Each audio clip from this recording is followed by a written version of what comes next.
आपके परिवार में यदि कोई सीनियर सिटीजन है, यानी कि हमारे देश के वरिष्ठ नागरिक हैं, तो आपके लिए यह वीडियो बहुत ही इम्पोर्टेंट है।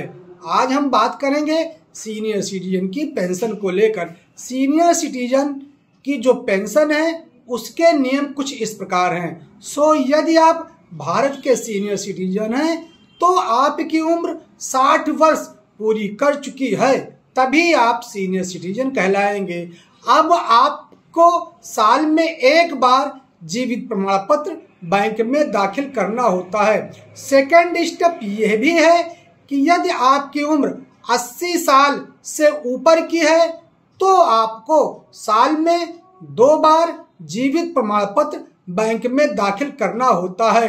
यदि आप बैंक से कोई पैसा ले रहे हैं तभी आपको यह जीवित प्रमाण पत्र बैंक में दाखिल करना पड़ेगा, अन्यथा की स्थिति में जीवित प्रमाण पत्र दाखिल करने की कोई जरूरत नहीं है।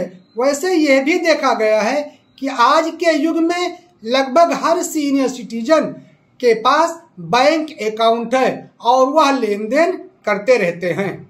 जीवित प्रमाण पत्र जमा करने की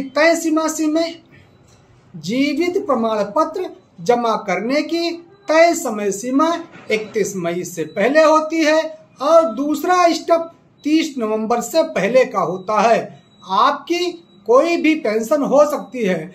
आप स्वतंत्रता संग्राम सेनानी रहे हों, या फिर आप वृद्धावस्था की पेंशन पाते हो, या आप केंद्रीय कर्मचारी के रूप में रिटायर्ड होकर पेंशन ले रहे हैं, या कोई और भी पेंशन हो सकती है। आपने जो देश की सेवा की है, जो देश का मान बढ़ाया है, उसी के एवज में आपको सम्मान के रूप में सरकार द्वारा पेंशन दी जाती है। जब आप बुजुर्ग हो जाते हैं, चलने फिरने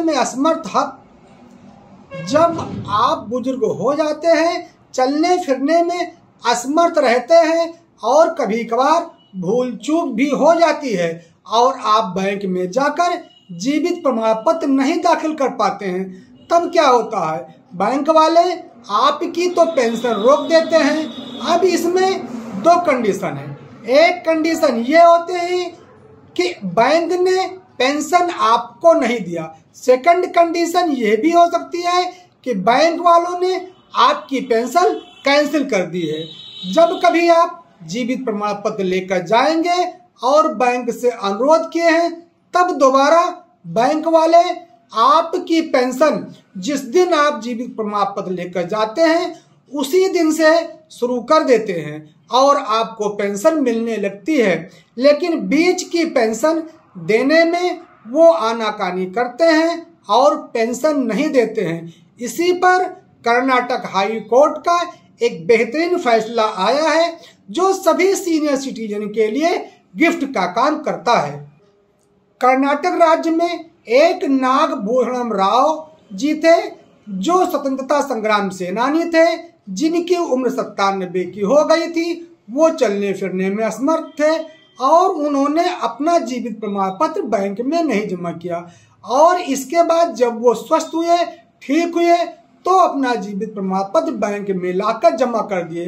बैंक में जीवित प्रमाण पत्र दाखिल होने के बाद बैंक वालों ने उनकी पेंशन जिस दिन जीवित प्रमाण पत्र उन्होंने दाखिल किया था उसी दिन से शुरू कर दिया और बीच का पैसा बैंक वाले नहीं देना चाहते थे।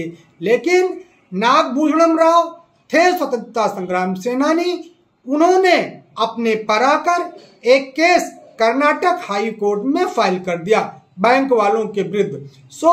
कर्नाटक हाई कोर्ट ने दोनों पक्षों की फाइंडिंग को सुना और अंततः ये बैंक वालों से कहा कि ये जीवित प्रमाण पत्र यदि दाखिल कर दिए हैं तो इसका आशय ये स्पष्ट निकलता है कि इनकी मृत्यु कभी नहीं हुई थी, अर्थात जीवित प्रमाण पत्र दाखिल होने से पहले भी ये जीवित थे। तो जो इनकी बीच की रुकी हुई पेंशन है उस पर आप 12% ब्याज लगाते हुए 2 सप्ताह के अंदर वरिष्ठ स्वतंत्रता संग्राम सेनानी नागभूषणम राव को आप समस्त पेंशन बकाया दे देंगे। यह आदेश दिया नागभूषणम राव को।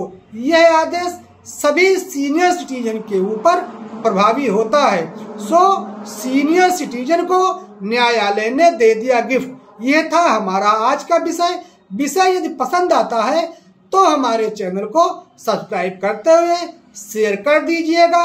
सभी सीनियर सिटीजन को मेरा प्रणाम स्वीकार हो।